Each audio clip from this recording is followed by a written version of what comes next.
परमेश्वर का पवित्र वचन मुझे सही राह दिखाता है और परमेश्वर का प्यार के बारे में बताता है।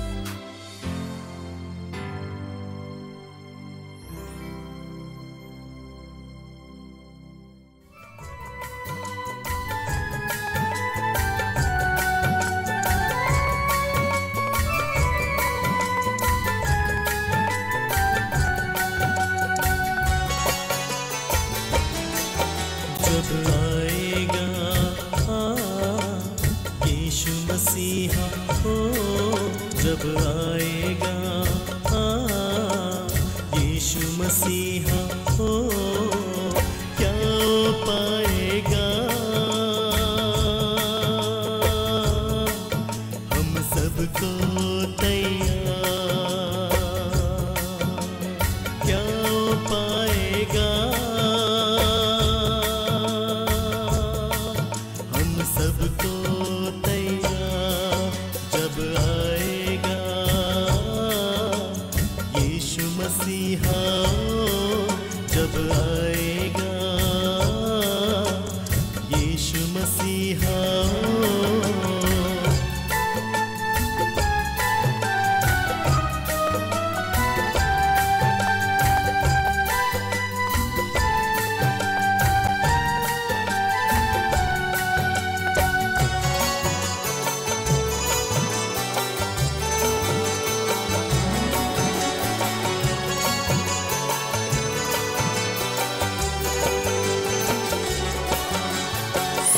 नहीं तुम पांच कुंवारी जैसे, आएगा यीशु जाने कब कैसे। सोना नहीं तुम पांच कुंवारी जैसे, आएगा यीशु जाने कब कैसे।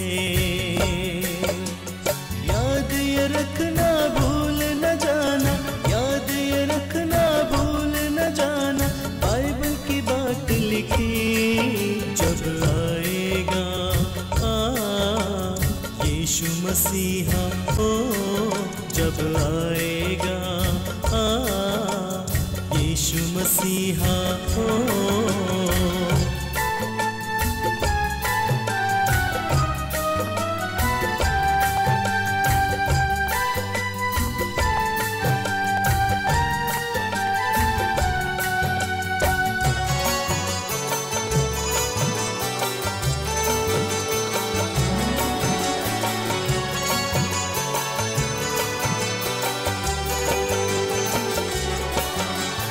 आत्मिकता में हर दिन बढ़ते रहना, स्तुति आराधना और करें प्रार्थना। आत्मिकता में हर दिन बढ़ते रहना, स्तुति आराधना और करें प्रार्थना। उसमें खोकर मग्न होकर, उसमें खोकर मग्न होकर करो सेवा मसीहा की। जब आएगा यीशु मसीहा, जब आएगा यीशु मसीहा, क्या वो पाएगा हम सबको तैयार, क्या वो पाएगा हम सबको तैयार। जब आएगा यीशु मसीहा हो, जब आएगा यीशु मसीहा हो, जब आएगा यीशु मसीहा हो। परमेश्वर की महिमा हो जिसने मुझे ये फिर समय दिया कि मैं आपके साथ परमेश्वर का वचन बांट सकता हूँ। भाई और बहनों, सचमुच ये प्रभु का अनुग्रह है कि हम परमेश्वर के वचन को बार बार सुनते हैं। परमेश्वर चाहता है कि इस दुनिया में रहते हुए, इस पाप भरी दुनिया में रहते हुए हम परमेश्वर के वचन को जानें ताकि परमेश्वर का अनुग्रह हम पे बना रहे और हम परमेश्वर से आशीषें लेते चले जाएं। परमेश्वर सचमुच अनुग्रहकारी है, परमेश्वर क्षमा करने वाला है, परमेश्वर हमें बचाना चाहता है। हम इस संसार में रहते हुए विशेष तौर पर इन दिनों में हमने देखा कि आज हर इंसान, चाहे बच्चा है, चाहे नौजवान है, चाहे बुजुर्ग है, हर कोई भाग दौड़ में लगा हुआ है ताकि हर कोई एक दूसरे से आगे निकल सके। सचमुच भाई और बहनों, इस दौड़ में, भाग दौड़ की जिंदगी में हम कितनों को ठेस पहुंचाते हैं, कितने गलत काम करते हैं, इसका हिसाब भी हमारे पास नहीं होता। लेकिन फिर भी परमेश्वर हम पे रहम किए हुए, दया किए हुए, अनुग्रह किए हुए, ताकि हम परमेश्वर को जानें, परमेश्वर की महिमा करें और परमेश्वर के अनुग्रह को महसूस करें। लेकिन हम अक्सर ये भूल जाते हैं कि परमेश्वर हमसे क्या चाहता है। हम अपनी इच्छा को पूरी करने के चक्कर में परमेश्वर को बिल्कुल भुला बैठते हैं। परमेश्वर चाहता है कि हम परमेश्वर को याद रखें। परमेश्वर चाहता है कि हम अपने बहन भाइयों के साथ वैसा ही व्यवहार करें जैसा परमेश्वर हमारे साथ करता है। लेकिन सवाल वहीं आ जाता है कि क्या हम ये सब कर सकते हैं? हम ये भूलकर कि हमें परमेश्वर ने किस मकसद से इस दुनिया में रखा है, हम दौलत के पीछे भाग रहे हैं, क्योंकि हमारा मकसद है एक दूसरे से आगे निकलना। हम दुनिया को दौलत के साथ जीतना चाहते हैं, हम दुनिया को दौलत के साथ खरीदना चाहते हैं और हम चाहते हैं कि दौलत से हम सब कुछ करें। और इस दौलत के चक्कर में ही हम ऐसी परीक्षाओं में पड़ते हैं, अपने आप को परेशानियों में डालते हैं और फिर हम कहते हैं यदि हमारा कोई इच्छा पूर्ण ना हो, पूरी ना हो, तो हमारे दिल से एक ही आवाज़ निकलती है कि हे प्रभु, तूने हमें क्यों छोड़ दिया? हे प्रभु, तू हमारा साथ क्यों नहीं देता? हे प्रभु, तूने मेरे को इस काम में कामयाबी क्यों नहीं दी? जबकि परमेश्वर हमारे साथ है और परमेश्वर हमारी सहायता करता है। परमेश्वर चाहता है कि हम हमेशा आशीषें ही प्राप्त करें। परमेश्वर कहता है कि यदि तुम मुझसे प्यार करते हो तो मेरी आज्ञाओं को मानोगे। लेकिन हम आज प्यार किससे करते हैं? हम किस चीज से प्यार करते हैं? विचार कीजिए। हम दुनियावी चीजों से प्यार करते हैं, दुनिया की बनाई हुई चीजों से प्यार करते हैं, हम उन चीजों से प्यार करते हैं जिनकी कोई भी मियाद नहीं, आज हैं कल नहीं है। और फिर हम दुखी होते हैं और दुखी होकर हम परमेश्वर को ही कोसते हैं। परीक्षाओं को निमंत्रण हम खुद देते हैं और फिर कहते हैं कि परमेश्वर ने हमें त्याग दिया है। जबकि परमेश्वर के वचन में परमेश्वर का दास लिखता है, जब किसी की परीक्षा हो तो वह ये ना कहे कि मेरी परीक्षा परमेश्वर की ओर से है, क्योंकि ना तो बुरी बातों से परमेश्वर की परीक्षा हो सकती है और ना वह किसी की परीक्षा आप करता है। जिस तरीके से हम आज काम करते हैं, जिस रास्ते को हम अपनाते हैं, जिस भाग दौड़ में हम लगे रहते हैं, हम खुद अपने आप को परेशानी में डालते हैं, क्योंकि लिखा है परमेश्वर बुरे कामों से किसी को की परीक्षा नहीं करता, ना परमेश्वर की परीक्षा हो सकती है।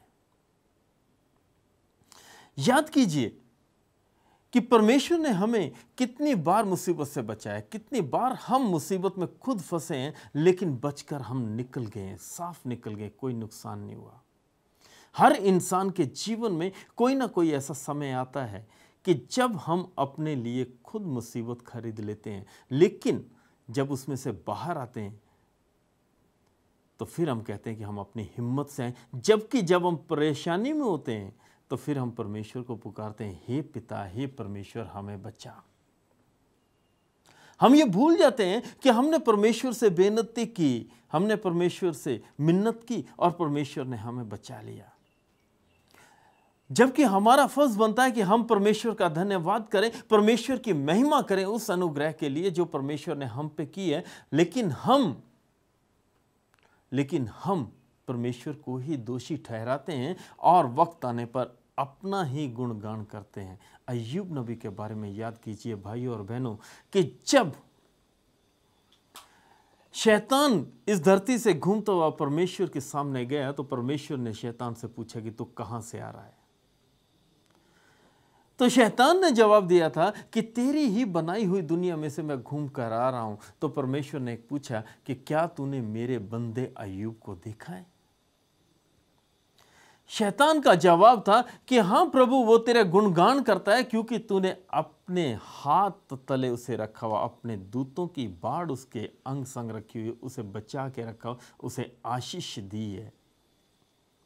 यदि तू अपना हाथ हटा ले, यदि तू अपना हाथ उस पर से हटा ले और मुझे काम करने दे तो देख वो तेरे को कैसे कोसता है।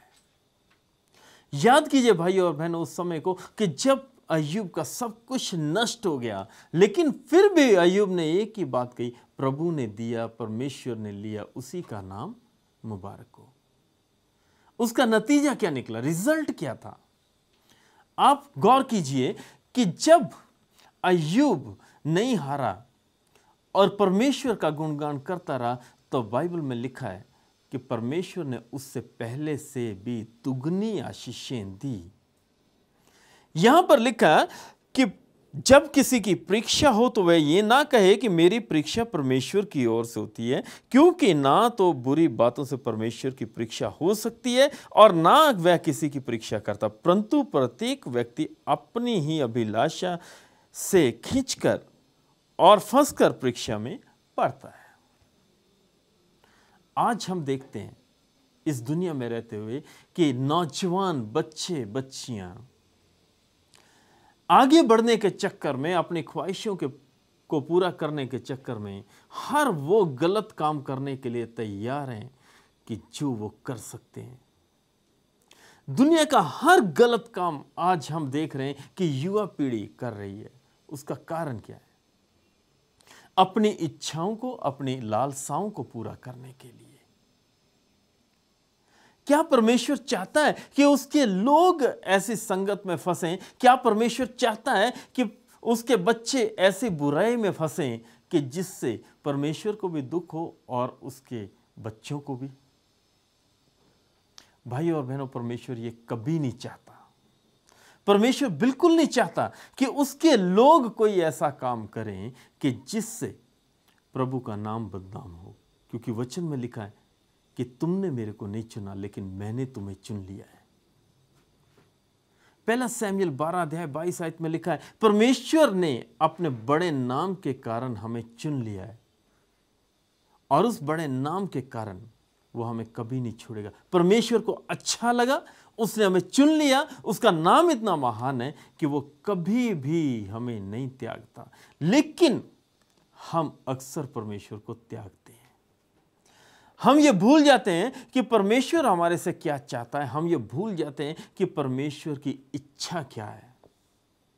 प्रभु यीशु मसीह ने कहा कि मेरा मुख्य भोजन ये है कि मैं भेजने वाले की इच्छा को पूरा करूं। मेरा मुख्य भोजन ये है कि मैं पिता की इच्छा को पूरा करूं। यानी कि उसका सबसे जरूरी कार्य ये था कि जो पिता परमेश्वर चाहता है उसको वो पूरा करे। आज हमारा पिता परमेश्वर हमारे से क्या चाहता है? आज हम क्या चाहते हैं? इस भाग दौड़ की जिंदगी में एक दूसरे से आगे निकलने के लिए हम क्या कर रहे हैं? क्या हम चाहते हैं कि परमेश्वर हमारे से खुश हो? क्या हम चाहते हैं कि परमेश्वर हमें आशीष दे? परमेश्वर के वचन में 1 तीमुथियुस 6 अध्याय 9 और 10 आयत में देखें तो लिखा है, पर जो धनी होना चाहते हैं वे ऐसी परीक्षा और फंदे और बहुत सी व्यर्थ और हानिकारक लालसाओं में फंसते हैं जो मनुष्यों को बिगाड़ देती हैं और विनाश के समुद्र में डुबो देती हैं। क्योंकि रुपए का लोभ सब प्रकार की बुराइयों की जड़ है, जिसे प्राप्त करने का प्रयत्न करते हुए बहुतों ने विश्वास से भटककर अपने आप को अनेक प्रकार के दुखों से छलनी बना लिया है। भाई और बहनों, जब हम ये आयत पढ़ते हैं तो मेरे को एक नौजवान की कहानी याद आती है कि जो अपनी जिंदगी में कुछ ऐसा करना चाहता था कि जिससे उसका नाम हो और जिससे उसे खूब धन भी मिले। भाई और बहनों, उसको परमेश्वर ने अच्छी सेहत दी थी। उसका पिता चाहता था कि वह परमेश्वर का कार्य करे। उसका पिता चाहता था कि वो कोई ऐसा कार्य करे जिससे परमेश्वर की महिमा हो, लेकिन वो नौजवान चाहता था कि वो कोई ऐसा कार्य करे जिससे उसका अपना लाभ हो। तो उस नौजवान ने जब देखा कि परमेश्वर ने मेरे को बल दिया है, मेरे को शरीर दिया है, तंदुरुस्ती दी है, तो उसने सोचा क्यों ना मैं कुश्ती करना शुरू करूं। जब उसने अब कुश्ती का व्यवसाय अपनाया तो उसको खूब इज्जत मान मिला, अच्छी सेहत थी। वो एक जगह से दूसरी जगह पर जाने लगा, कुश्ती और करने लगा और इनाम जीतने लगा। समय आया कि जब उसे विदेशों में जाने का मौका मिला। वो दूसरे देश में गया और वहां भी जाकर उसने खूब नाम कमाया। आज तो हम जहाज से उड़कर जाते हैं, लेकिन उन दिनों समुद्री जहाज से जाना पड़ता था। तो अचानक क्या हुआ कि जब उसने अपना सारा टूर खत्म किया तो वो वापस घर आ रहा था, समुद्री जहाज पे सवार था, तो अचानक समुद्र में ऐसी मुसीबत आई कि सभी यात्रियों को किनारा दिखाई दे रहा था, लेकिन किनारे तक उनका जहाज पहुंचने में असमर्थ था। यात्री घबरा गए। बचाव का एक ही उम्मीद थी कि वह तैर कर किनारे तक पहुंचे। वो नौजवान जो विदेशों में जाकर धन कमा चुका था, पैसा कमा चुका था, उसने अपना बैग अपने कंधे पर लटकाया और समुद्र में कूद गया। जब वह समुद्र में कूदा तो उसे तैरने में थोड़ी देर तो कोई मुश्किल नहीं हुई, लेकिन जब वो पूरी तरह पानी से भीग गया तो उसे तैरने में बहुत मुश्किल हो रही थी। और जो उसके साथ नौजवान तैर रहे थे उसे कहने लगे कि अपना बोझ उतार के फेंक दे यदि तू बचना चाहता है। वो नौजवान परेशान हो गया कि जिस धन को कमाने के लिए उसने घर छोड़ा, जिस धन को कमाने के लिए वो विदेशों में आया और जिस धन को उसने प्राप्त भी कर लिया, आज वक्त आने पर सभी कह रहे हैं कि उसको फेंक दे। लेकिन उसके पास ये आखिरी मौका था चुनाव करने का कि अपनी जान बचाए या उस धन को बचाए। आखिर में उस नौजवान ने निर्णय लिया कि मैं इस धन को अपने कंधे से उतारूंगा और अपनी जान बचाऊंगा। परमेश्वर का वचन कहता है कि परमेश्वर चाहता है कि परमेश्वर के लोगों पर हर अच्छी चीज हो। परमेश्वर का वचन बताता है कि परमेश्वर चाहता है कि हम लोग जिंदगी में आगे बढ़े, नाम कमाएं। लेकिन परमेश्वर चाहता है कि हम शांतिपूर्वक आगे बढ़ें, हम ऐसा कार्य करें जिससे परमेश्वर की महिमा हो। परमेश्वर चाहता है कि हम स्वर्ग में अपने लिए धन इकट्ठा करें, जहां ना तो कोई कीड़ा ही खाता है और ना ही उसका कुछ नुकसान होता है। आज हम किस ओर दौड़ रहे हैं? विचार कीजिए कि परमेश्वर की चाहत क्या है। यहां स्पष्ट लिखा है, रुपए का लोभ सब प्रकार की बुराइयों की जड़ है, जिसे प्राप्त करने का प्रयत्न करते हुए बहुतों ने विश्वास से भटक कर अपने आप को अनेक प्रकार के दुखों से छलनी बना लिया है। जब हम लालच करते हैं, जब हम रुपए के पीछे दौड़ते हैं, तो हम विश्वास से भी भटक जाते हैं, परमेश्वर से दूर हो जाते हैं। जब परमेश्वर से दूर होते हैं तो भाई और बहनों, कभी आपने विचार किया कि हम संतुष्टि प्राप्त कर ही नहीं पाते। हमें चाहे कुछ भी मिलता जाए, हम कभी भी संतुष्ट नहीं होते। हम चाहते हैं कि और आगे बढ़ें, हम चाहते हैं कि और कमाएं, हम चाहते हैं कि हमारे पास और ज्यादा हो। आज जो लोग दौलत के पीछे दौड़ रहे हैं, आज तक वो संतुष्ट नहीं हुए। वो अपने जिंदगी के आखिरी सांस तक संतुष्ट नहीं होते। आज हमारे पास ये की कारण होता है कि जो हम कर रहे हैं वो अपने बच्चों के लिए कर रहे हैं, लेकिन जब बच्चों की शादियां हो जाती हैं और उनके बच्चे हो जाते हैं, तो फिर हमारे दिमाग में क्या आता है कि बच्चों के लिए तो हमने कर दिया, जब तक सांस चल रही है क्यों ना हम उनके बच्चों के लिए भी कुछ कर दें। क्या कभी हम शांति से बैठ पाते हैं? क्या हमारे जीवन में वो सुकून है जो परमेश्वर हमें देना चाहता है? परमेश्वर कहता है कि मैं अपनी शांति तुम्हें देता हूं। परमेश्वर कहता है कि आए थके मांदे बोझ के तले दबे लोगों, मेरे पास आओ, मैं तुम्हें आराम दूंगा। क्या हमारे जीवन में आराम है? रात को जब हम सोते हैं तो भाइयों बहनों, कभी विचार किया कि हमें नींद क्यों नहीं आती? पूरा दिन हम भाग दौड़ करते हैं, सुबह जल्दी उठते हैं, योजनाएं बनाई जाती हैं, भाग दौड़ की जाती है, लेकिन फिर भी हमारे जीवन में शांति नहीं है। क्यों? क्योंकि हमारा दिमाग आज ऐसे दौड़ता है जैसे कोई मशीन दौड़ रही है। हमारे दिमाग पर शैतान ने कब्जा किया हुआ है, जबकि परमेश्वर ने हमें चुनाव की आजादी दी है कि हम क्या चाहते हैं उसका चुनाव करें। परमेश्वर चाहता है कि हम बचे रहें। अय्यूब पर जितनी मुसीबत आई, परमेश्वर की ओर से उनमें से एक भी नहीं थी। शैतान परीक्षा में डाल रहा था, लेकिन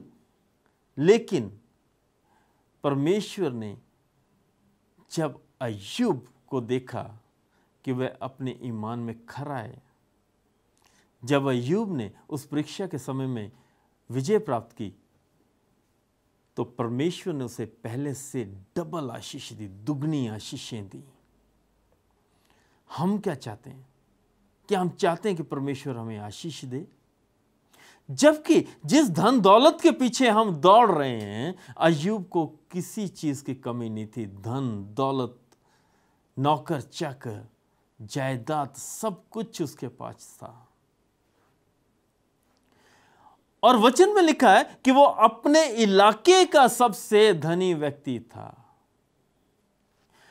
वो अपने इलाके का सबसे अमीर व्यक्ति था। ये नहीं कि अपने नगर का या अपने कुल में या अपने समाज में, लेकिन अपने इलाके में सबसे धनी व्यक्ति था।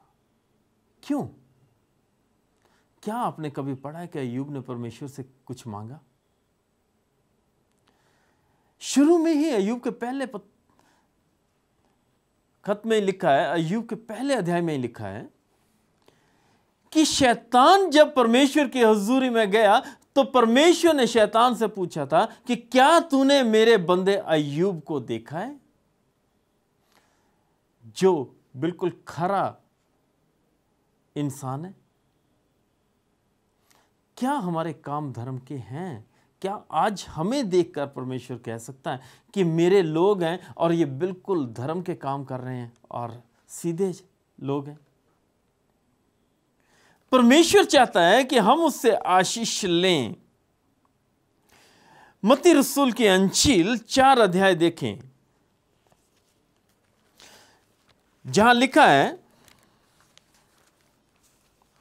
कि जब प्रभु यीशु मसीह इस दुनिया में थे तो इंसान के रूप में थे, उनकी परीक्षा हुई। शैतान ने प्रभु यीशु मसीह से कहा कि यदि तू खुदा का पुत्र है तो भूखा क्यों रहता है? इन पत्थरों से कह कि ये रोटियां बने और तू इन्हें खा, अपनी भूख मिटा। आज जब हमें भूख लगती है तो भूख मिटाने के लिए हम कुछ भी करते हैं, लेकिन प्रभु यीशु मसीह ने शैतान से कहा कि केवल रोटी से ही नहीं परंतु हर एक वचन से जो मनुष्य के मुख से निकला है जीवित रहेगा। मनुष्य केवल रोटी से ही नहीं लेकिन परमेश्वर के वचन से जीवित रहता है। परमेश्वर के वचन को हम जानते हैं, परमेश्वर के वचन को हम पढ़ते हैं, लेकिन क्या हम उस पर विश्वास करते हैं? परमेश्वर के वचन में लिखा है कि तुम्हें किसी चीज की कमी नहीं होने देगा। परमेश्वर के वचन में लिखा है कि परमेश्वर अपने बच्चों को हर उत्तम चीज देना चाहता है, लेकिन हम क्या उस पर विश्वास करते हैं? फिर शैतान ने कहा कि तू ऊंची जगह से कूद ताकि परमेश्वर तुझे बाहों पे उठाए। तब प्रभु यीशु मसीह ने कहा कि यह भी लिखा है तू प्रभु अपने परमेश्वर की परीक्षा ना कर। आज हम क्या करते हैं? आज हम यही कहते हैं, प्रभु यदि तो हमें ये देगा तो हम ये करेंगे, यदि ये करेगा तो हम ये करेंगे। हम उसकी परीक्षा लेते हैं। शैतान ने प्रभु यीशु मसीह से कहा कि यदि तू मेरे को एक बार झुककर सलाम कर दे तो मैं तेरे को दुनिया की सारी हुकूमत दे दूंगा, सारी दुनिया तेरे को दे दूंगा। जबकि सारी दुनिया पहले से ही प्रभु परमेश्वर की थी। उस समय शैतान को परमेश्वर के पुत्र ने, प्रभु यीशु मसीह ने कहा कि है शैतान दूर हो जा, क्योंकि लिखा है तू प्रभु अपने परमेश्वर को प्रणाम कर और केवल उसी की उपासना कर। आज हम किसकी उपासना कर रहे हैं? प्रभु चाहता है कि हम सिर्फ परमेश्वर की उपासना करें और प्रभु के द्वारा, प्रभु के नाम में उसके पास पहुंचे, ताकि प्रभु हमारे को आशीष दे सके। आइए प्रभु से मांगें ताकि प्रभु हमारे को आशीषें दे और हम परीक्षा में ना पड़ें। प्रार्थना करेंगे।